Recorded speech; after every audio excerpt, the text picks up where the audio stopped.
Dedicatoria del autor. A la memoria de mis compañeros torturados y asesinados en las cárceles de Fidel Castro y a los miles de prisioneros que actualmente agonizan en ellas.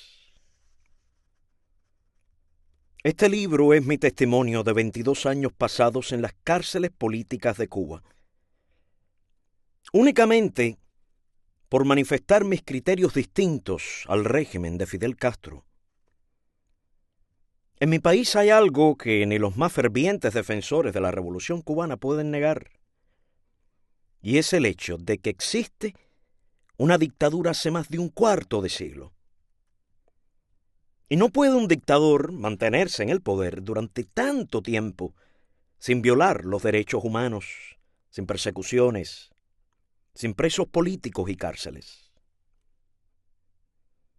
En Cuba existen en este momento más de 200 establecimientos penitenciarios, que van desde las cárceles de mayor seguridad a los campos de concentración y a las llamadas granjas y frentes abiertos, donde los presos efectúan trabajo forzado. En cada una de estas 200 prisiones hay suficiente historia para escribir muchos libros. Por eso, los testimonios que aquí aparecen son apenas un esbozo de la terrible realidad de aquellas cárceles. Algún día, cuando toda la historia se conozca con detalles, la humanidad se horrorizará como lo hizo cuando se conocieron los crímenes de Stalin. Amnistía Internacional en sus últimos informes ha denunciado los fusilamientos de decenas de opositores políticos, los maltratos físicos, las palizas. Y cuando se dirigieron al gobierno de Cuba pidiéndole suprimieran la pena de muerte, el vicepresidente cubano, antiguo ministro de Batista, Carlos Rafael Rodríguez, le respondió que en Cuba la pena de muerte era necesaria. Este mismo funcionario, en entrevista aparecida en el Diario 16 de Madrid, el día 10 de octubre de 1983, cuando el periodista le preguntó si existían en Cuba grupos que luchaban por libertad sindical y derechos humanos, respondió que sí, que había gente con esas ideas festivas de libertad sindical y derechos humanos, pero que les auguraba el ridículo. Para mí este testimonio es la noche que ha quedado atrás. Pero no para los miles de mis compañeros prisioneros que siguen en las cárceles. Algunos de ellos han cumplido ya 25 años. Son los presos políticos más antiguos de América Latina y quizás del mundo. Las situaciones de violencia, la represión, las golpizas, las torturas e incomunicaciones son práctica diaria. Hoy, ahora mismo, cientos de prisioneros políticos, por rechazar la rehabilitación política, se encuentran hace 4 años desnudos, sin asistencia médica, sin visitas, durmiendo en el suelo y encerrados en celdas cuyas ventanas y puertas han sido tapiadas. Jamás ven la luz del sol, ni artificial. Yo soy un superviviente de estas terribles celdas tapiadas de boniato. Hay fotos de algunos de los personajes que aparecen en el libro para que sepan que son personas que existieron, que existen, que tienen un rostro. Los vivos están actualmente en Estados Unidos, Venezuela y otros países. Debo decir que en aquel peregrinar por las prisiones conocí militares y funcionarios con gran calidad humana que nos ayudaron en la medida de sus posibilidades y con ellos se arriesgaban a ir a la cárcel. Los nombres de estas personas, por razones de seguridad para ellos, no pueden ser revelados, así como los favores que hicieron. No quiero terminar sin evocar a quienes hicieron posible mi libertad y reiterarles mi reconocimiento. No escribo nombres porque la lista sería muy larga y porque hay personas que pensaron en mí, que hicieron por mí, y yo ni siquiera conozco sus nombres. Para ellos, lo mejor de mi recuerdo y corazón. Madrid, 1985. Armando Valladares.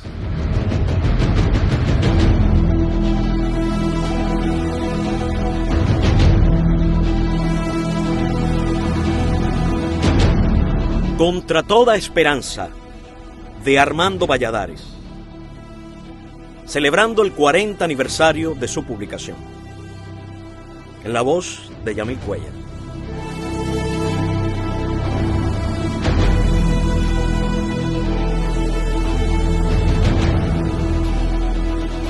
Damas y caballeros, amigos y amigas, iniciamos la lectura de uno de los testimonios más sobrecogedores que se ha escrito en el hemisferio sobre el Gulag de las Américas.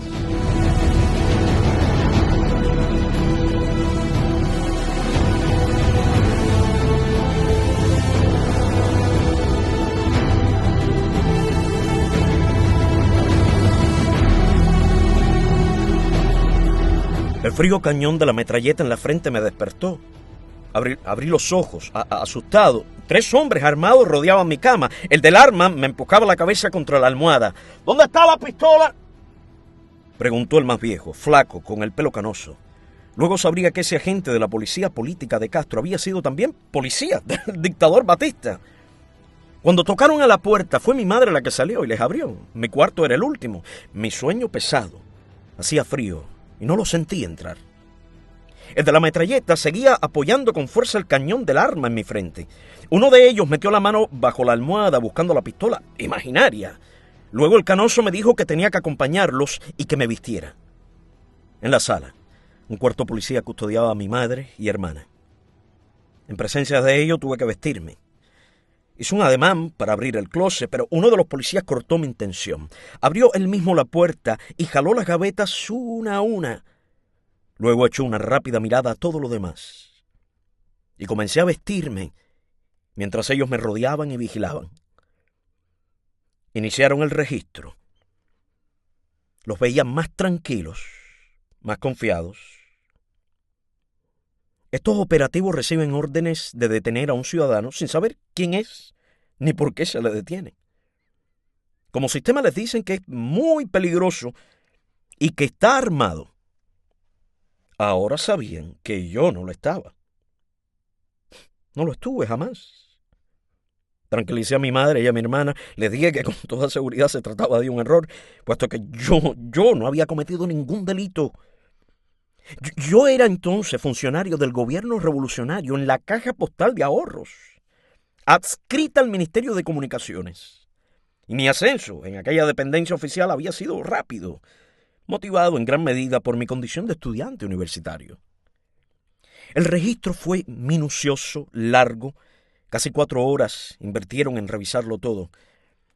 No quedó ni una sola pulgada de la casa en que no hurgaran. Abrieron los frascos, repasaron los libros hoja por hoja, vaciaron los tubos de pasta dentífrica, miraron el motor del refrigerador, los colchones. Conversaba con mi madre, que era la que estaba más nerviosa, y mientras lo hacía, pensaba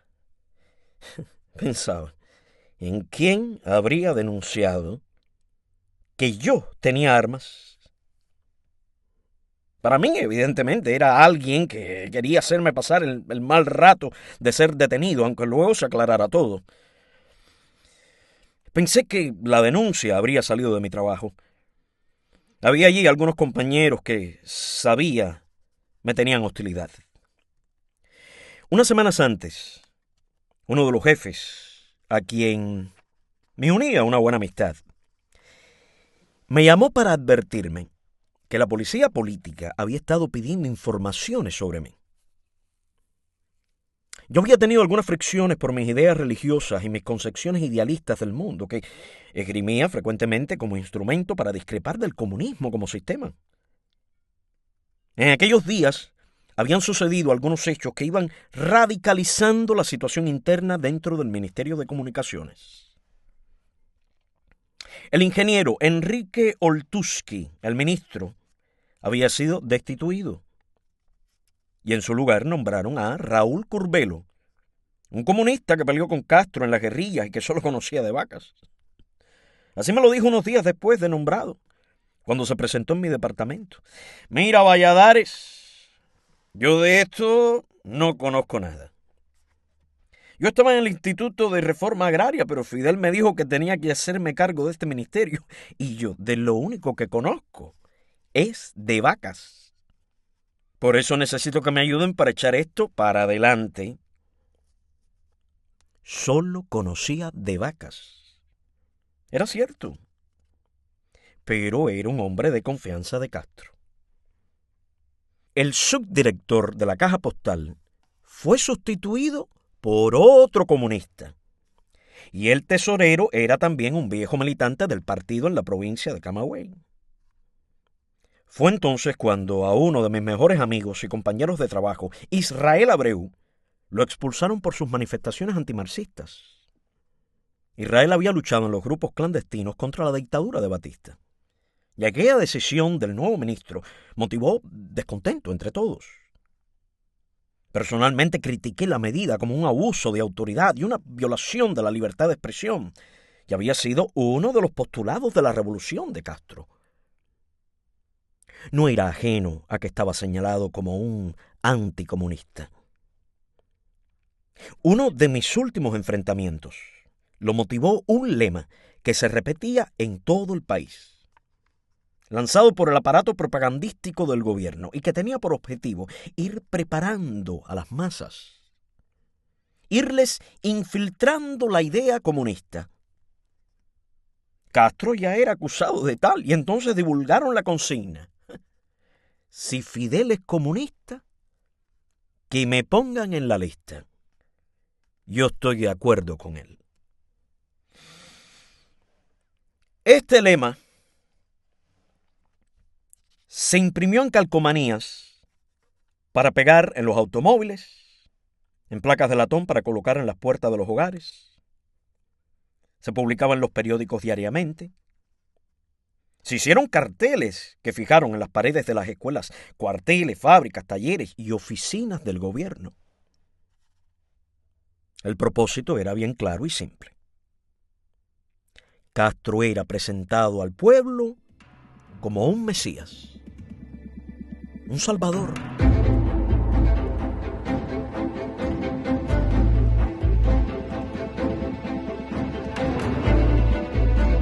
El hombre que devolvería al país la libertad, la prosperidad, la felicidad. Castro no podía estar ligado a nada malo, a nada negativo. Lo que era o fuese Castro tenía necesariamente que ser bueno.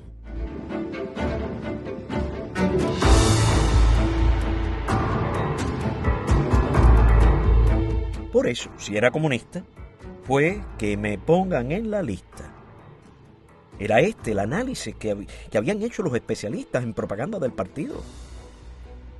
La inmensa mayoría del pueblo de Cuba no sabía mucho acerca del comunismo. No tenía formación política. Y se le hacía difícil creer lo que se decía sobre el marxismo. Los comunistas del ministerio se aparecieron para colocar en mi mesa de trabajo uno de aquellos lemas: si Fidel es comunista. Yo me negué.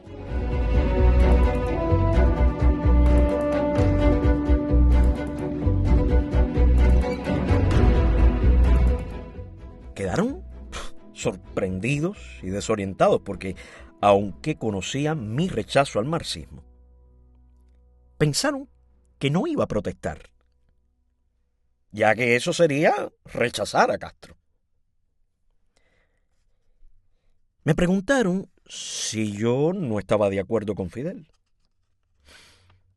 Le respondí que si era comunista, no, que no formaría parte de esa lista. Aquello motivó una discusión. Cada día me señalaba más y más. En realidad fue muy ingenuo. Había calculado que como consecuencia extrema me expulsarían del trabajo, como habían hecho con Israel. Pero nada más. No pensé nunca que por manifestarme, por expresar mis criterios contrarios al marxismo, me llevaran a la cárcel. Además, todavía el gobierno no se había declarado marxista, cosa que haría Castro unos meses más tarde. Existían, dentro de las filas de los revolucionarios, miles de personas que se aferraban a la idea de que Castro no era comunista. Admitían que era cierto que los comunistas iban ocupando determinadas esferas del poder, que estaban sucediendo algunas cosas muy malas, pero a espaldas de Fidel. Cuando éste la supiese, les pondría fin. ¡Qué ingenuos! ¡Qué ingenuos! Yo los comprendía. No todos eran capaces de enfrentar la realidad de que Castro los había engañado, usado, puesto a pelear, manipulado en favor de sus ideas. Estas personas esgrimían como argumento las primeras declaraciones de Castro al principio de la revolución, hechas en Cuba, en países de América Latina, ante dirigentes de la Comisión de Relaciones Exteriores del Senado de los Estados Unidos y en numerosas conferencias de prensa, como la que ofreció, invitado por la Sociedad de Editores de Periódicos en Washington, el día 17 de abril de 1959. Fue en el Hotel Statler Hilton. Allí declaró: I am not communism. I am not agree with communism. He dicho de manera clara que no somos comunistas. Aquel mismo día, Charles Porter, representante por Oregon, le manifestó a Castro que su hermano Raúl impartía adoctrinamiento comunista a los soldados, y el jefe de la revolución, indignado, le respondía: ¿Usted cree que yo permitiría a los comunistas destruir el ejército que he edificado? El 19 de abril del mismo año, 1959, Fidel Castro se presentó como invitado en el famoso programa Meet the Press. Y allí, en los estudios de la NBC, respondió a las preguntas de los periodistas. Uno de ellos, Herbert, inició el interrogatorio. ¿En qué lugar se pondría usted en caso de un conflicto? Castro respondió con rapidez. Democracy is my idea, freedom. Lo mismo que las democracias. But many people used to call democracy seeing things that are not democracy. La democracia es mi ideal. Yo no soy comunista ni estoy de acuerdo con los comunistas. Free religion belief Luego manifestó: and all those rights, those human rights. Estamos contra el comunismo y las dictaduras de todo tipo.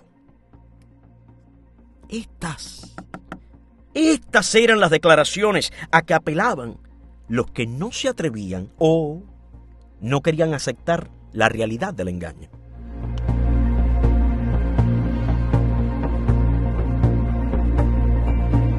Y obraban así porque juzgaban a Castro con sus propias escalas de valores, con sus mismos principios éticos.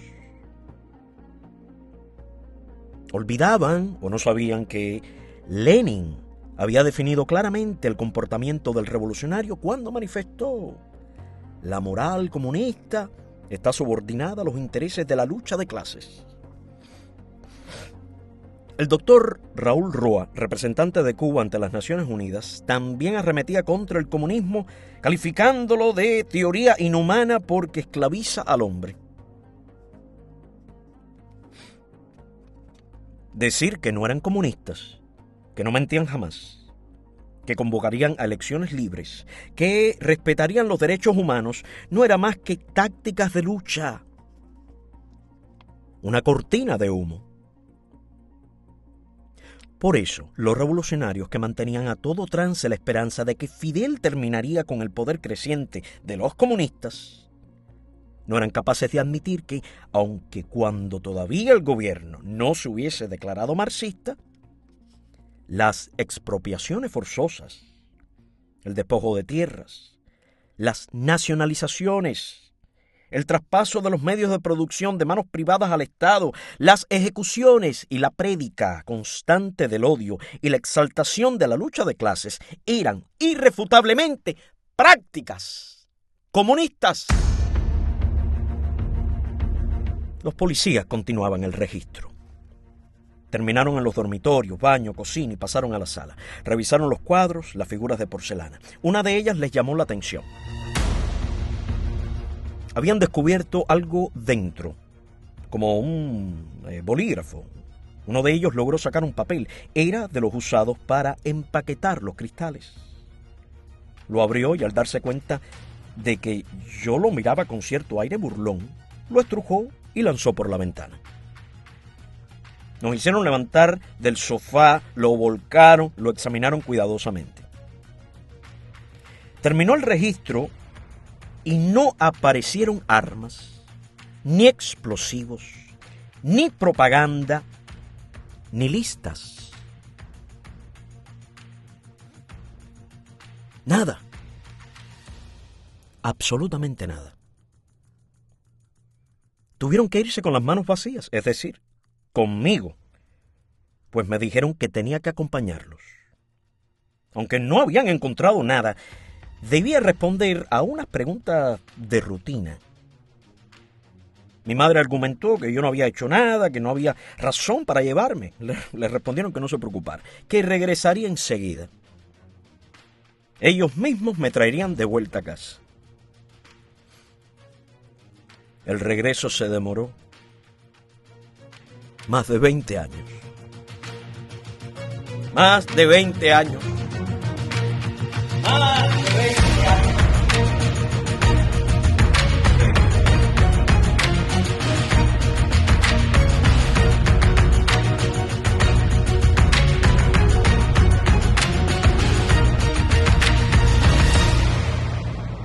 Salimos a la calle, eran las 4 de la madrugada, hacía frío y el viento soplaba con fuerza.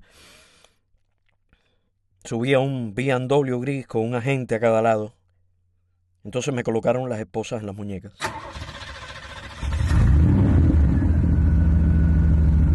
Otro auto nos unió en la esquina. No se habló una sola palabra.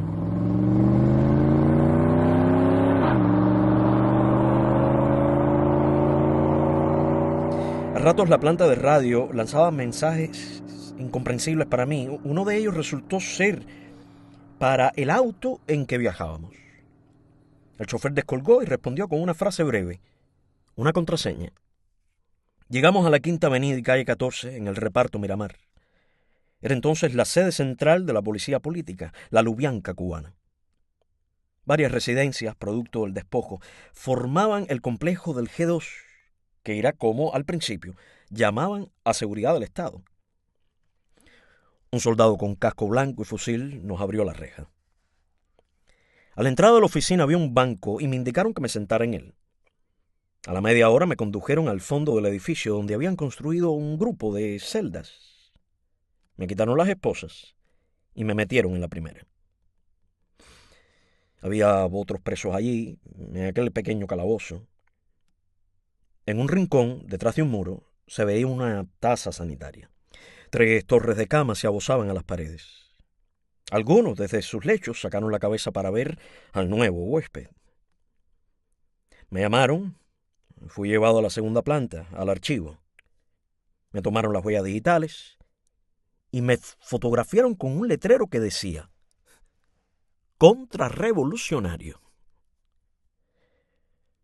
Aquella misma tarde me sometieron al primer interrogatorio, una oficina pequeña con una pillera de cristal verde oscuro, de esas que permiten espiar a quien esté del otro lado. Un grupo de oficiales me esperaba. El que estaba sentado me habló, me dijo que ellos lo sabían todo, que yo era un contrarrevolucionario, un enemigo de la revolución, y que iban a condenarme por eso. Le respondí que no había cometido delito alguno, que con el registro practicado en mi casa habían podido comprobar que no tenía en mi poder nada que pudiera ser utilizado para acusarme. Pero conocemos tus declaraciones en tu centro de trabajo. Ya has estado atacando a la revolución. Me defendí diciéndoles que no había atacado a la revolución como institución. Pero has atacado al comunismo. Eso no lo negué. Ni podía, ni quería hacerlo. Sí, es cierto, le dije. Considero que el comunismo es una dictadura peor de la que acabamos de padecer los cubanos. Y si se establece en Cuba, sería como en Rusia, pasar del zarismo a la dictadura del proletariado. Nosotros no hicimos la revolución para seguir tolerando los privilegios de los explotadores. En Cuba se acabó ya la explotación del imperialismo yanqui. Y no vamos a permitir que gente como tú, al servicio de los intereses de los capitalistas, interrumpa la marcha del proceso revolucionario. Así fue el primer interrogatorio. Duró apenas unos 10 minutos. Aquella misma tarde me llevaron con otros detenidos, entre ellos una mujer, a un pequeño salón. Nos mandaron a sentar en un banco de madera. Había reflectores que se encendieron y los fotógrafos y camarógrafos comenzaron a filmar. Al día siguiente aparecimos en los periódicos como una banda de terroristas, agentes de la CIA capturados por la seguridad del Estado. No conocía a ninguna de aquellas personas. No las había visto jamás. Fue allí donde entré en contacto con Néstor Piñango, Alfredo Carrión y Carlos Alberto Montaner, los 3 estudiantes universitarios. También conocí a Richard Heredia, quien había sido uno de los jefes del movimiento 26 de julio en la provincia de Oriente. Combatió en la Sierra Maestra y en la clandestinidad. Al triunfo de la revolución fue el primer gobernador de Santiago de Cuba. Cuando lo detuvieron, le obligaron a vestir el uniforme del ejército anterior y lo fotografiaron y sacaron en los periódicos como recluta de la dictadura. Al día siguiente se efectuó el segundo interrogatorio. Todos los días nos entregaban la prensa oficial, el diario Revolución, en el que nos llamaban terroristas. Yo protesté de aquello. El oficial me respondió que ellos estaban seguros de que yo era un enemigo del pueblo. Usted estudió en una escuela de curas, me dijo. Sí, en los Escolapios. Pero ¿y eso qué importa? Sí importa. Los curas son contrarrevolucionarios y el hecho de que usted estudiara en esa escuela religiosa es una evidencia más en su contra. Pero Fidel Castro estudió en el colegio de Belén, de los padres jesuitas. Pero Fidel es un revolucionario y usted es un contrarrevolucionario, aliado a los curas y a los capitalistas. Por eso lo vamos a condenar. No hay ninguna prueba contra mí. Nada me han ocupado. Es cierto que no tenemos ninguna prueba concreta contra usted, pero tenemos la convicción de que es un enemigo potencial de la revolución. Para nosotros es suficiente. Al salir del interrogatorio escuché un griterío y bocinas de automóviles. Una manifestación frente a los edificios por la Quinta Avenida pedía a gritos ¡paredón! ¡Paredón para los terroristas de la CIA!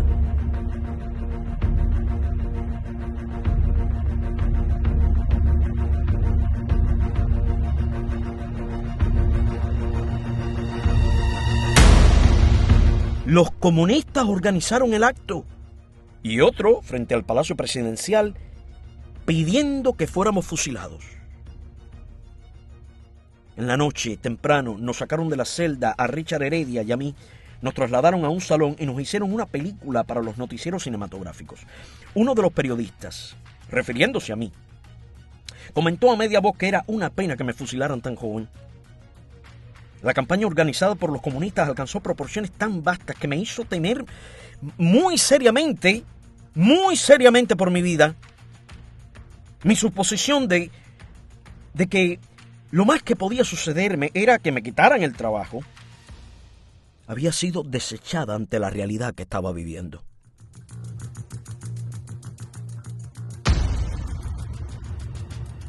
Esa madrugada fui llevado al último interrogatorio. Fue como una despedida. Sabemos que tú conoces a elementos que están conspirando, que debes tener contacto con algunos de ellos. Si cooperas con nosotros, podemos dejarte en libertad y reintegrarte a tu trabajo. No conozco a ninguna de esas personas, ni tengo contacto con conspiradores. Es la última oportunidad que tienes de salir de este problema. Yo no sé nada. Ustedes no pueden condenarme porque nada he hecho. No hay pruebas contra mí. No pueden demostrar nada. No basta con nuestra convicción. Sabemos que eres un enemigo potencial de la revolución. Mira, y me alargó unos periódicos de la tarde.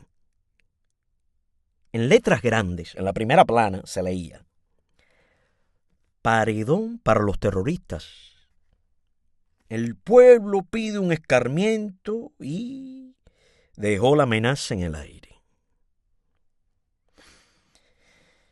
Esa misma noche, Carlos Alberto, Richard y yo, con un abridor de latas, empezamos a hacer un agujero en la pared posterior del servicio sanitario. Trataríamos de escapar.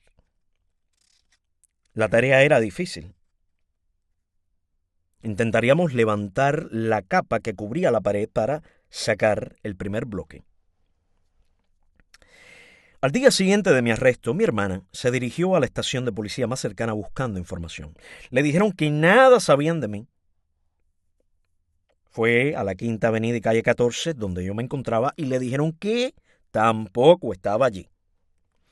Cuando salió la información en los periódicos, los comités de vigilancia cercanos a mi casa, dirigidos por varios agentes de la policía política vestidos de civil, organizaron una manifestación en la calle. Apedrearon las puertas y ventanas de mi hogar.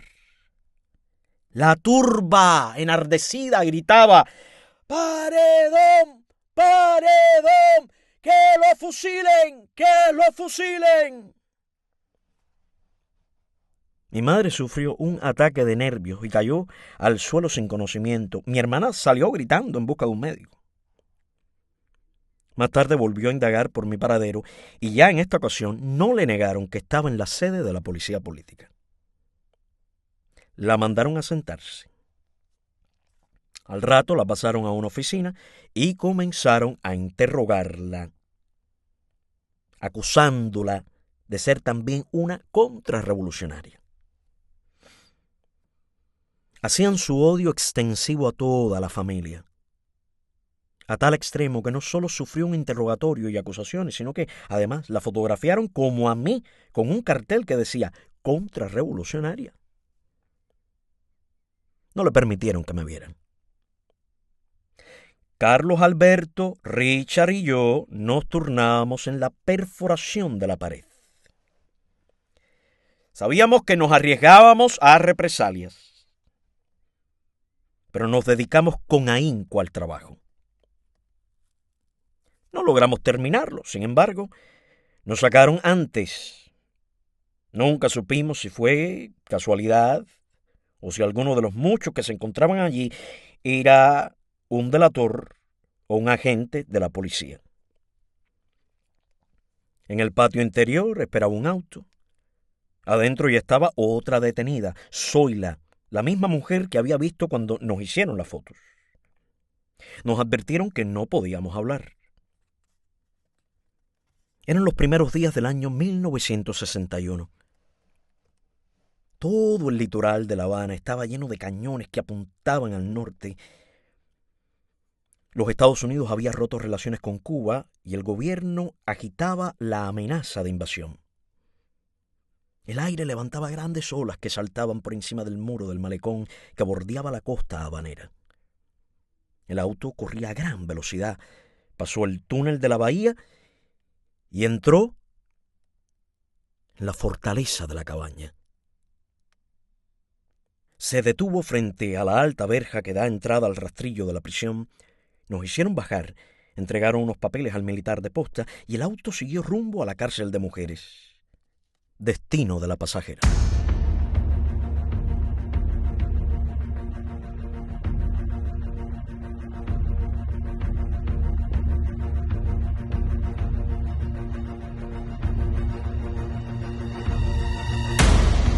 Me encuentro en la página 14 de la presente edición, iniciando un nuevo capítulo físico de Contra toda esperanza de Armando Valladares.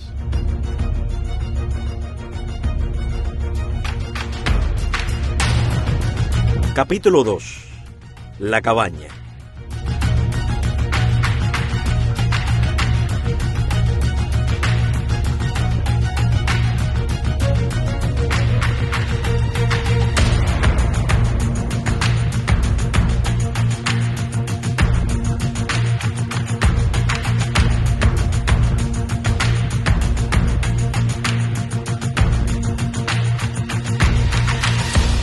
La fortaleza de la cabaña había sido construida por los españoles sobre la colina de ese mismo nombre 2 siglos atrás, a la salida de los ingleses de La Habana para reforzar la protección del puerto.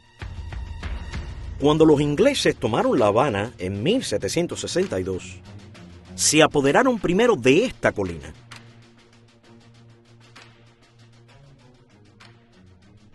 Por su ubicación se decía que quien dominase la cabaña era dueño de la ciudad.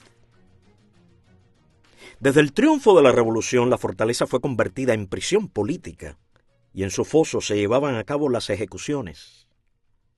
Levantada sobre una loma al otro lado de la bahía, estaba, sin embargo, aislada. Grandes polígonos y terrenos la rodeaban. Radicaba allí la escuela de artillería. Abrieron una puerta metálica, pequeña, y me mandaron entrar. Ya en el rastrillo pude ver el patio frente a las galeras y a cientos de presos que miraban con curiosidad a los recién llegados. Pasé a un departamento donde me ficharon, luego al almacén. Aquí me despojaron de la ropa que traía, un traje nuevo, y me entregaron el uniforme de preso con una P en la espalda. Prometieron devolver el traje a mi familia en la primera visita, pero nunca lo hicieron. El jefe del almacén había sido un alzado de las guerrillas de Castro, ahora preso por un delito de robo a mano armada. Vivían estos delincuentes en una galera fuera del patio central que daba al rastrillo. Vestían todavía el uniforme verde olivo y usaba el pelo recogido en forma de cola de caballo, imitando a Raúl Castro. Odiaba a los presos políticos y no perdía ocasión de demostrarlo. Y me vi de pronto en el patio, en medio de aquella multitud de prisioneros. No conocía a nadie. Me asignaron la galera 12 y a ella me dirigí. En la puerta, un preso joven con gafas, tras las cuales brillaban con impaciencia sus ojos claros, se me quedó mirando, sonrió afable y me tendió la mano. Era Pedro Luis Boitel, dirigente estudiantil universitario. Combatió a Batista en la clandestinidad y luego había logrado huir a Venezuela, de donde regresó a la caída del dictador.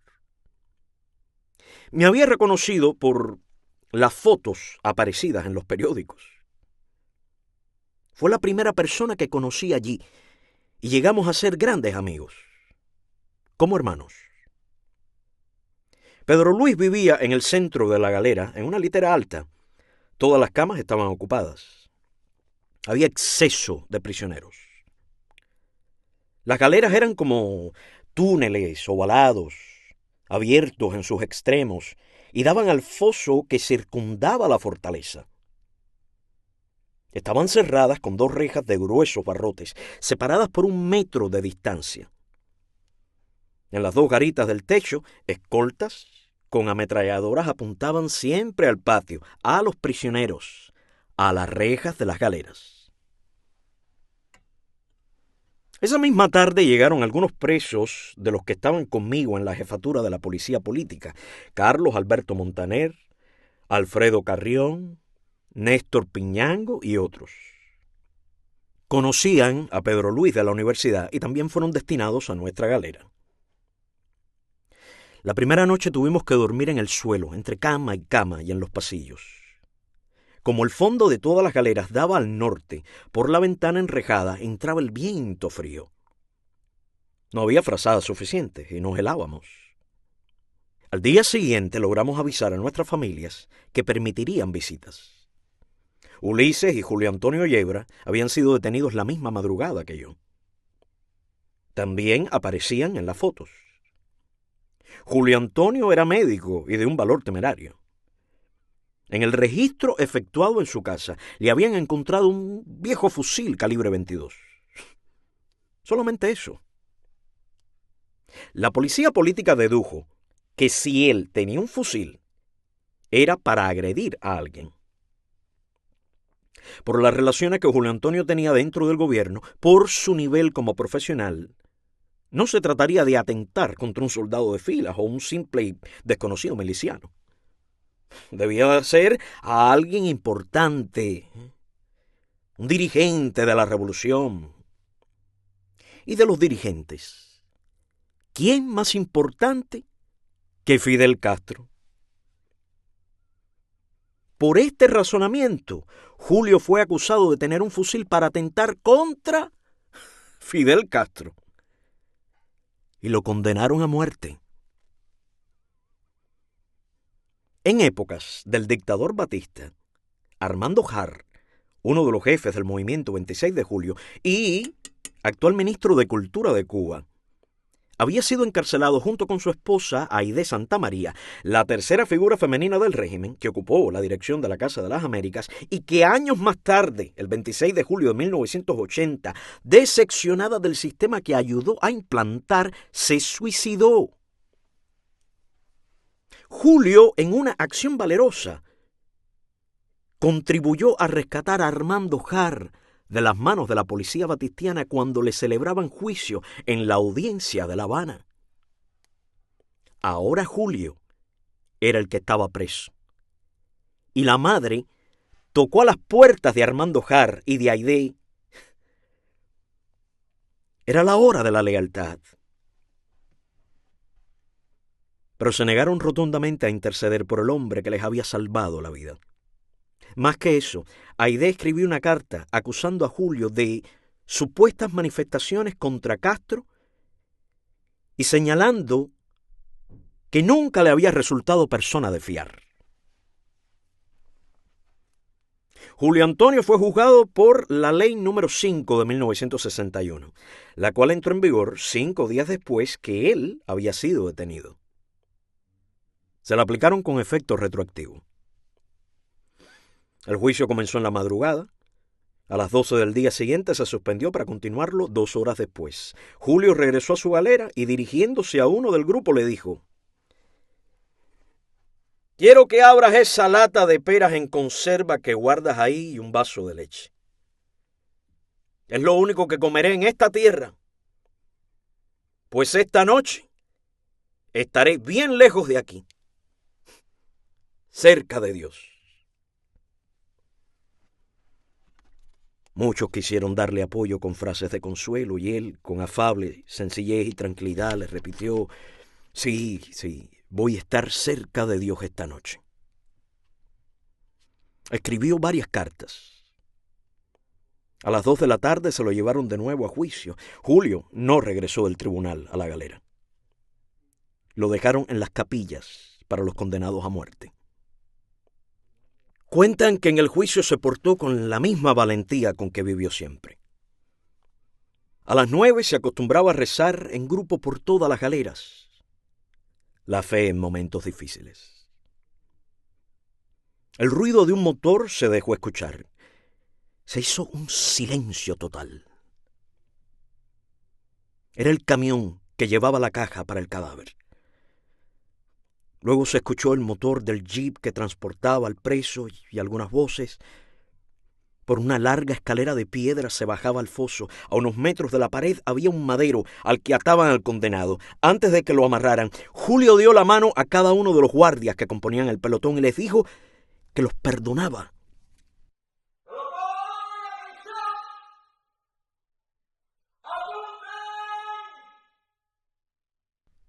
Fuego. El grito de Julio quedó inconcluso. No fue una descarga cerrada, sino que dispararon en desorden no al unísono. Luego el golpe seco del tiro de Gracia detrás de la oreja. Jamás olvidaré ese único sonido mortal. En la prisión el silencio era denso, dramático, y comenzó a escucharse el ruido de los martillos clavando la rústica caja de pino. Desde nuestra galera nada podía verse, pero todo se escuchaba. Imaginaba la escena, el preso atado frente a los fusileros, luego el derrumbamiento del cuerpo agonizante, con el pecho roto por las balas. «¡Que Dios lo reciba en sus brazos!», exclamó alguien. Y Ulises, sin poder contenerse más, rompió a llorar.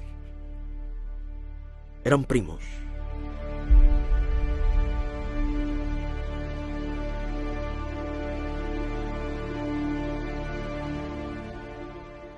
Al día siguiente, Pedro Luis, Villanueva y otros más se declararon en huelga de hambre, protestando por los fusilamientos. Fueron sacados del patio y llevados a las capillas. Ahí estaba Clodomiro Miranda, el ex comandante del ejército de Fidel Castro. Clodomiro se había alzado en las montañas de la provincia de Pinar del Río, la más occidental de Cuba. Había ganado los grados de comandante y se había batido con valor defendiendo la libertad.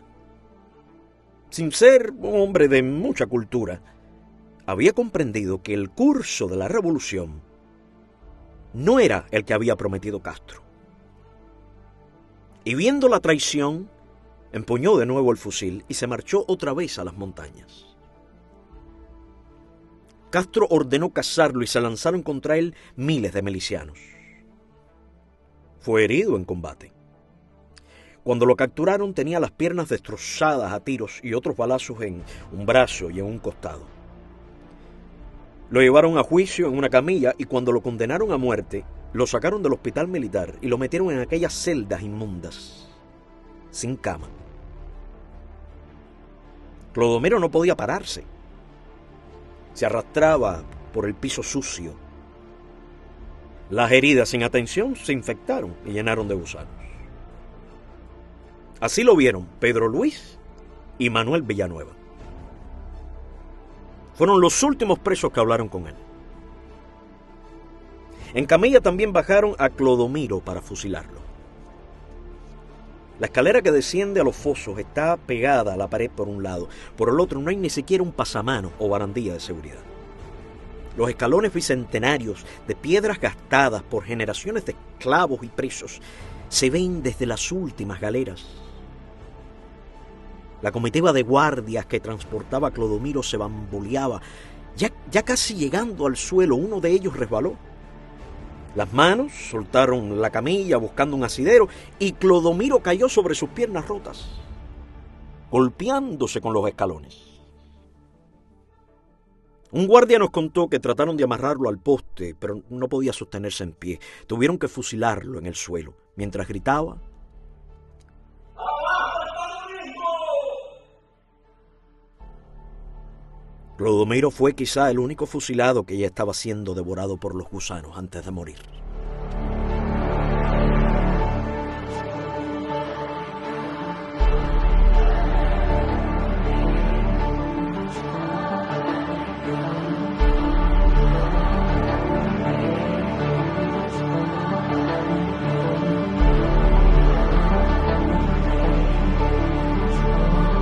Gracias amigos y amigas por acompañarme hasta este punto de la lectura. Continuamos mañana con otra entrega más de Contra Toda Esperanza de Armando Valladares.